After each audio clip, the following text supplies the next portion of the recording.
Good evening guys, nabubulol.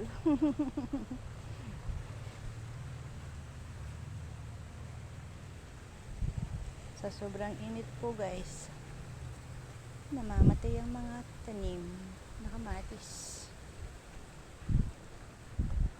Nalalanta. Kahit anong dilig ko po,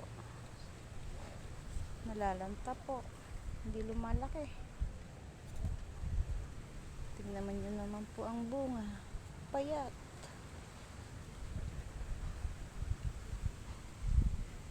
Dito po, may bunga, may mga flower naman.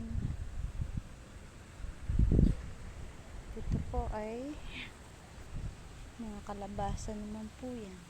Ilagyan ko po ng ganyan para hindi po kalkalin ng manok.